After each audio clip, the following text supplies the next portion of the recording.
rather compelling story about the evolution at Thermo Fisher from really moving from a one-time hardware-based business to a subscription SaaS-based business. And Mark will share a little bit more about the details of their business, but at its essence, they've been able to help scientists move a lot of their engagements with their customers into the cloud. And what required researchers in places like Africa that were doing malaria research and had doctors really challenged by a lack of resources, they've opened up a whole new business, and a business that's based on not just data analysis, but data collaboration, data sharing, and that's had significant and profound impacts across Thermo Fisher as a whole. But not unlike a lot of you here in the room, you're all facing sort of the same types of challenges, or a lot of the same type of challenges. How do you take one business model that's been part of your organizations for many, many years and think about and consider transforming that business model into something that's completely different? And how does that transformation of that business model impact not just your people and your processes, but your customers and that ongoing relationship? And how do you really make sure you take advantage of what was formerly a one-time sale where you didn't really know much about your customers and transform that into an ongoing relationship in which you can communicate and speak to them and know what they're doing on a moment-by-moment basis? So without any further ado, please join me in welcoming Mark up and sharing his story today. So thank you. Joe Andrews, so part of the solutions marketing team at Zuora. One of the things that I do is talk with a lot of our customers and really help to bring out our great stories.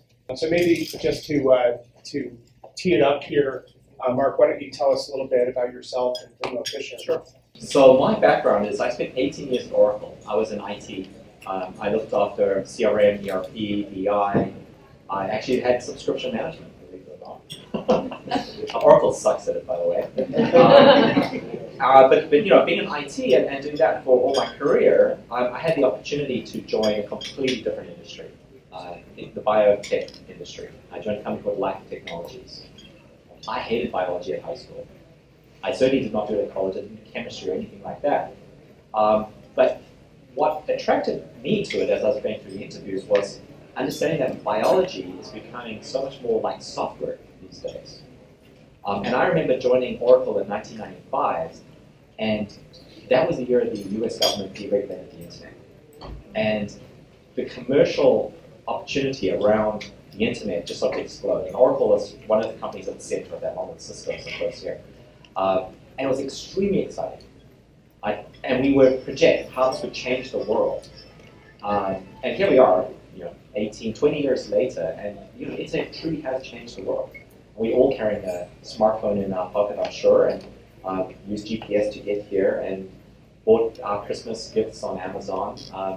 Internet has just gone everywhere, and we couldn't imagine our life without it now. Well, in the world of biotech, what's happening with the genome, and the Human Genome Project, how that has actually really blown up and how we understand around how our bodies work, is, to me, at the start, something that's going to really incredibly change all of our lives. And to be at a company like Life Technologies, who was at the forefront of being able to read and write and understand DNA, for me was very exciting, because to me it was a software problem. I have with me here one simple example of this. Who here knows much about biology? 90% of you are probably exactly where I was 2 years ago, and I still know very little. But what I do know is incredible in terms of not what I know, but in terms of what it's going to do for us. So, as a male, one out of every 2 of you is going to get a cancer diagnosis in your lifetime. And as a female, 1 out of 3 of you is going to get a cancer diagnosis in your lifetime. And cancer is a genetic disease. It happens when your normal cells, the DNA in it is mutated through either radiation, bacteria, viruses, something bad happens. And the specific sequence of that changes in that cell so that that cell doesn't die, doesn't kill itself off. Normally when a cell replicates itself, the old one dies, the new one lives, and it just takes like a photocopy image of it. The other thing that the DNA does, not only controls the functions of the cells, but it also tells the cells what to produce in terms of proteins. And which is why they can do a cancer test by just looking for weird proteins in the blood. So because it's a genetic disease, being able to understand the gene, being able to read it has become so critically important. And this to me is incredible. This is a chip. It has 20,000 little wells in it. You can't see them with your eyes, it's so tiny. And this uses a technology called PCR, polymerase chain reaction. The way that that works is if we know the gene sequence of interest, we create these chemistries that we can take a blood draw, add this chemistry to it, and then put it into this chip.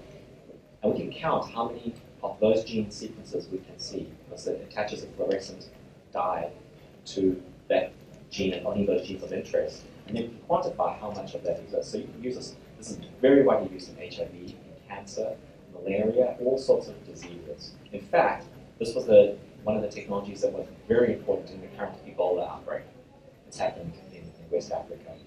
And it was Thermo Fisher who was asked to provide all the PCR equipment.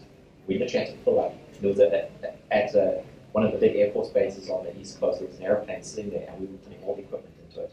And that was flown out to West Africa to do the sequencing of the viruses. Anyway, so this technology is now become so much more out of the hands of just the individual research scientists. This is becoming mainstream. This is going into all of the labs, if you're doing pharma, if you're doing academic research. And the challenge that we were facing was up until then, all the software was on-premise. So this machine will produce a lot of data. Then that data needs to be analyzed. And that analysis was happening on our software, which ran locally on-premise. But as we democratize this and want to get into the hands of everyone, and the capability to be able to run the software on-premise isn't there. So the cloud was really seen as, wow, this is really going to help. And so now we've embarked on this journey, and that's why I was hired, to help build their cloud ecosystem for scientific data analysis, and to move the software from being an on-premise license model to being a software as a service, and using subscriptions as a way to pay for that. But it's also opened up a whole bunch of new opportunities as we are able to pay per use, not just a subscription, but also reach new markets where people couldn't have afforded $30,000 for an instrument, but perhaps they could pay every time they use the instrument. And so we've seen this enormous growth, and quite frankly, we're not finished.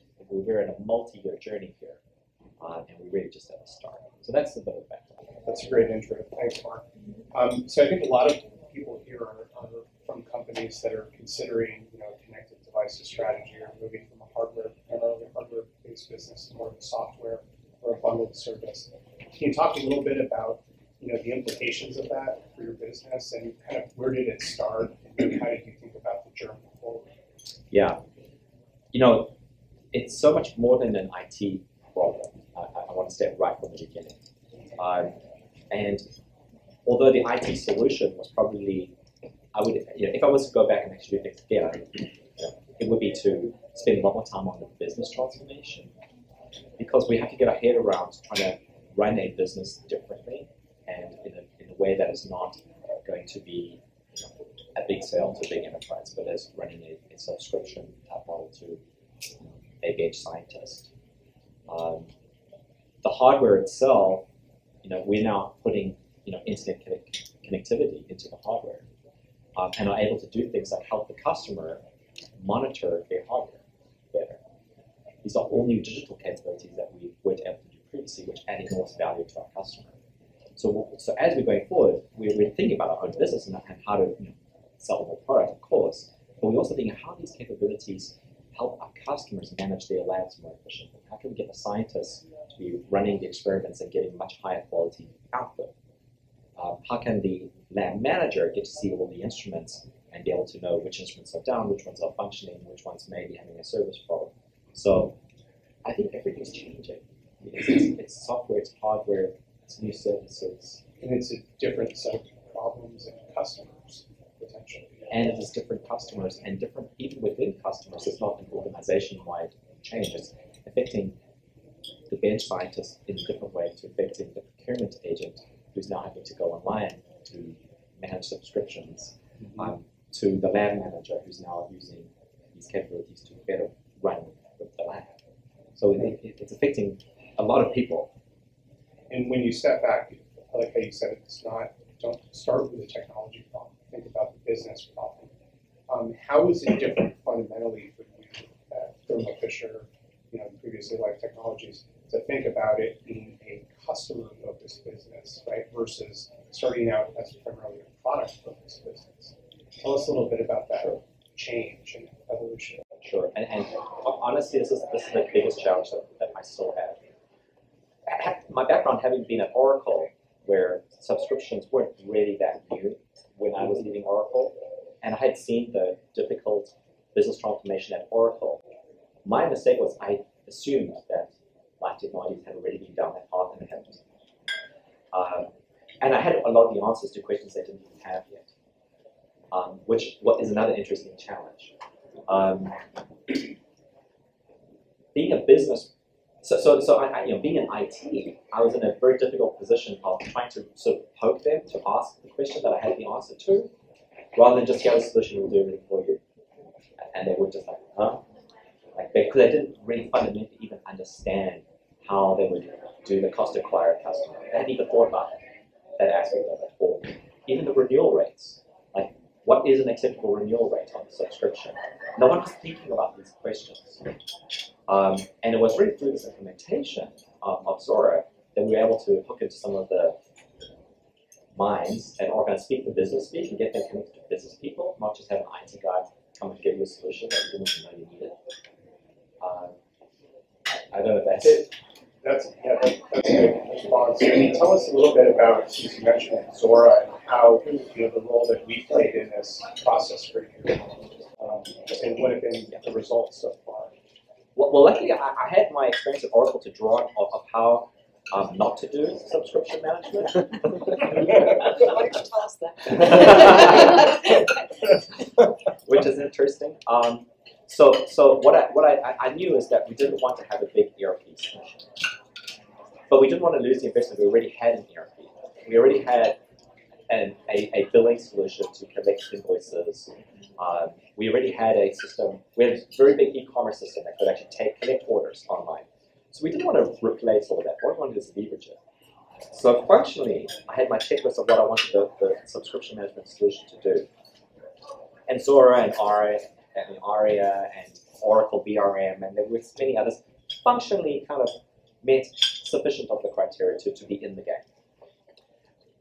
The next thing was, okay, how much would it cost to do the integration and the implementation of the system? So we did this sort of estimate, and we got, spoke to other folks like you're probably going to speak to me about the cost of that. I think Qualcomm was a great reference for us, by the way, and really understood, which vendor was going to be easier to work with, easier in terms of their solution, but also in terms of their service. And so we actually did a bake-off. We did we ran a couple of projects, small 3-month projects with several vendors. Really, we were gauging the level of service and commitment that they had to our success. And for us, Zuora came out on top. Also, recognizing that this is a multi-year, 5+ year journey that we're on. And how we see things today isn't going to be how we see things in 5 years. And knowing today that we don't know what we don't know. But we wanted to have a vendor who was in this game, who was their core competency, so that as we move forward, they would be moving forward with us. That their solution would be able to keep up with what's happening in the wider market. And frankly, I just didn't see the big ERP players paying enough attention to this space.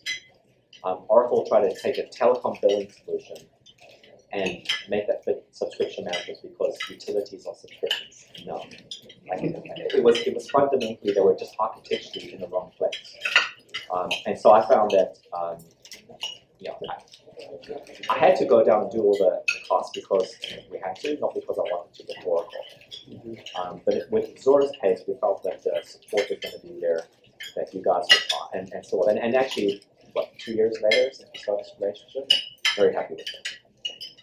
Thanks. In broadening a little bit around the project success criteria, what are the big things that you've learned beyond just the technology implementation? Right? What things would you advise to others who might be at the start of that journey today? You know, I would go faster. I would do things a lot quicker.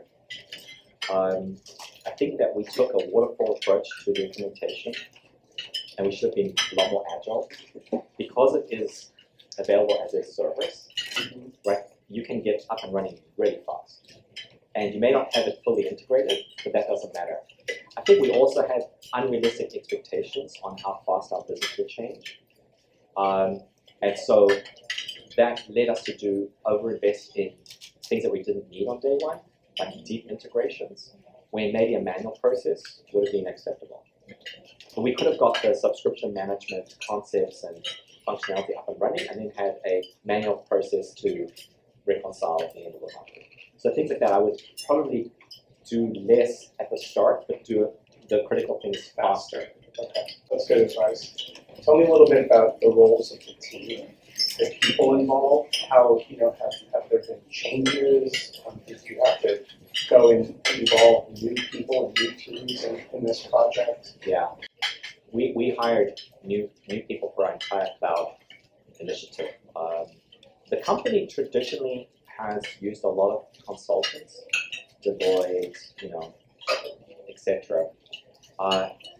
I just don't like doing things that way.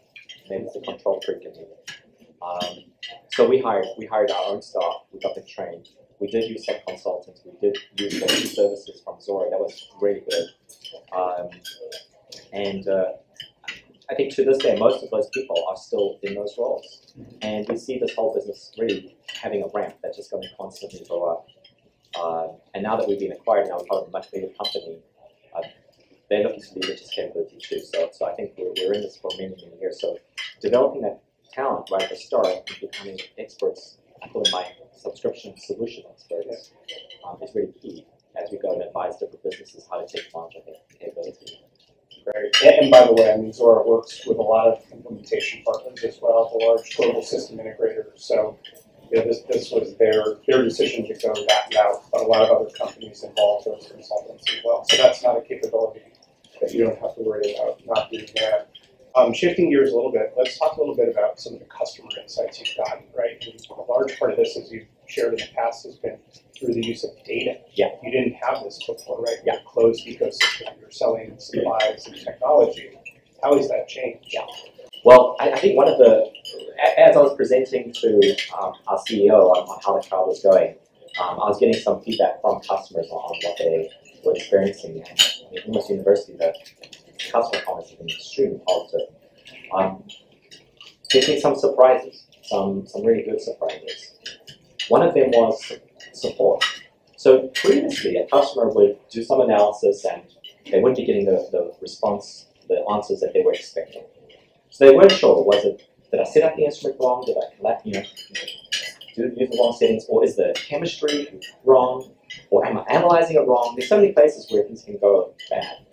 And to get help from the company, which we offer, was really difficult because some guy on the other end of the phone, how does he know what your instrument settings were, or be sure that the assay you were using had all the chemistry in the right wells and everything like that? It was very difficult. Well, now that customer just gives access to the support rep, who on the other side of the telephone has got the screen there, so he's now got access to the screen. He's looking at the data, diving straight into it, and look at the settings of the instrument, and look at the chemistry and the place that we use, and be able to answer questions and help solve the customer's problems in minutes as opposed to days or weeks. So those are kind of the things I never really thought about the impact that this would have.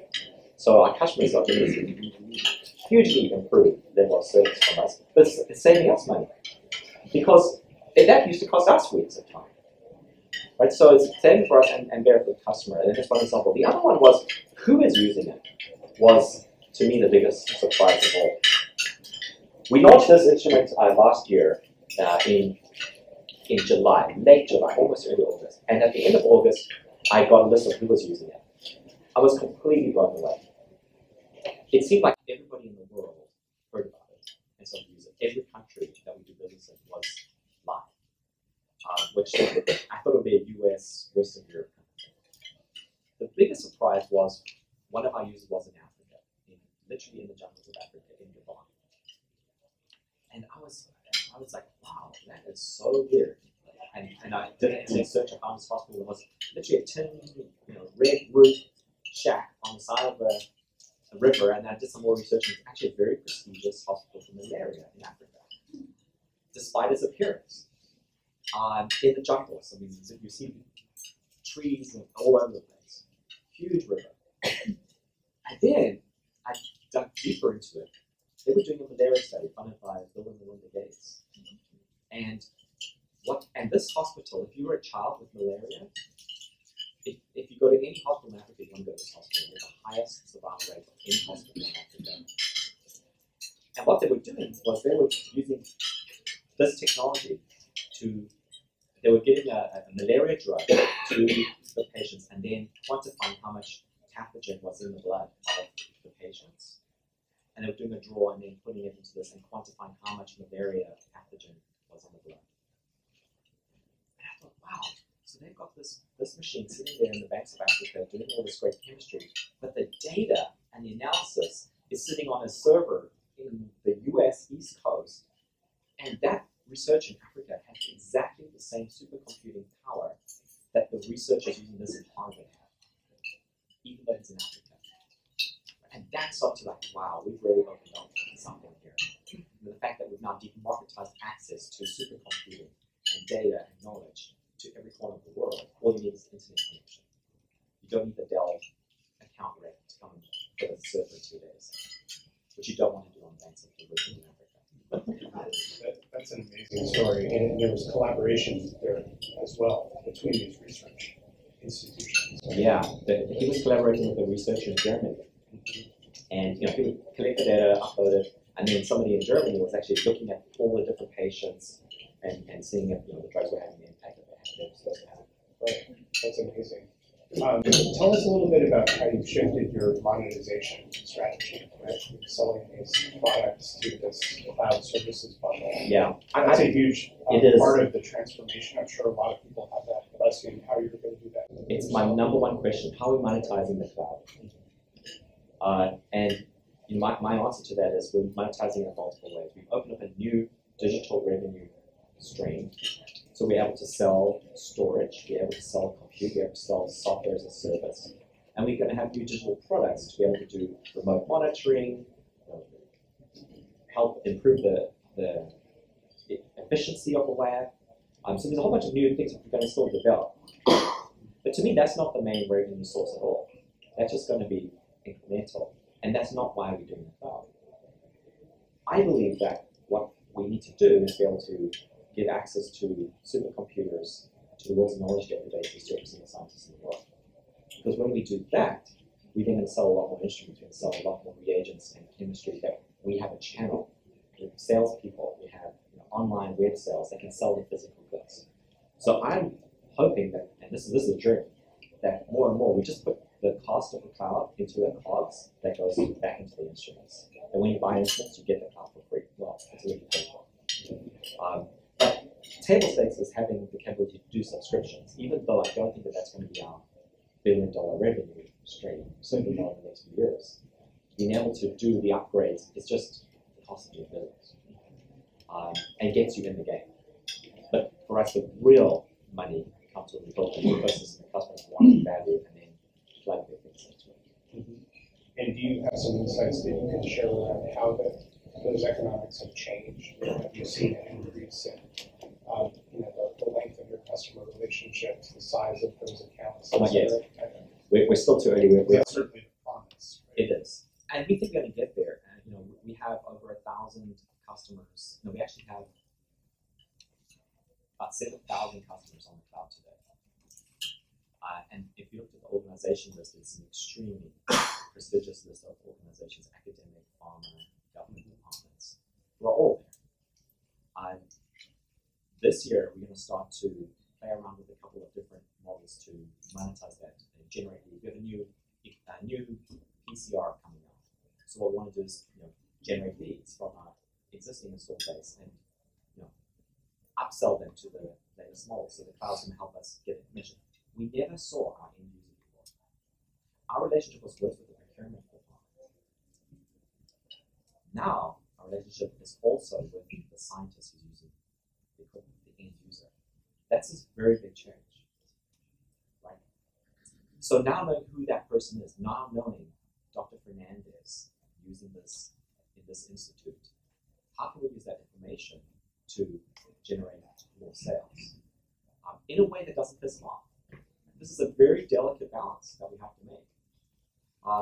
Can we use free software to do in-app sales? That we can now, when people are doing a melanoma study and we have an assay that can help them, do we have the right to put the advertisement of that into their scientific application when they come to them? These are the things that we're debating with now. Because the last thing we want to do is alienate our customers, but at the same time, we believe that we can really help them. So just figuring that out is That's great. And any sort of anecdotal feedback so far from these debates? Have you tested some of these ideas out in terms of how you can build better relationships with these new constituents? There's an internal, I'm all good. Let's just try it all out. Let's just experiment. Let's actually do A/B testing. Red, blue. We'll go do it this way here and that way there and see if there's a result difference, and we can actually say this one works better than this one. So there's this debate that I actually want to go ahead, and then you've got these conservative people who are scientists and from the clinic and like, oh no, you cannot advertise at all. So this is cultural differences, I think, from this modern economy versus the more traditional sales rep showing up with a bag full of stuff to try to sell you. It's more of an ongoing conversation. Yeah, but I think we're winning out. I think at the very least, what our scientists will see, they do come to our website for information a lot. They may not buy something, but we know we get over 1 million visitors a day to lifetechnologies.com who are looking for information on our products or looking for science information on the science. So could we, and our e-commerce sort of identification, we've leveraged the same for our cloud. So if you create an account on our cloud, that's your account in e-commerce. You are the same person. So that means that now we know who you are and what you're doing in the lab. You're using this instrument, you're using it this many times, and so who you collaborate with. When you show up at our e-commerce site to look for information, can we personalize that content more? You see, that to me seems like an easy way. And make the website more relevant to them. And having the platform underneath that supports that, where Zuora plays a role in delivering that customer information, we call it that 360-degree view of the customer, allows you to be able to treat them differently when they come through a different channel like Zuora.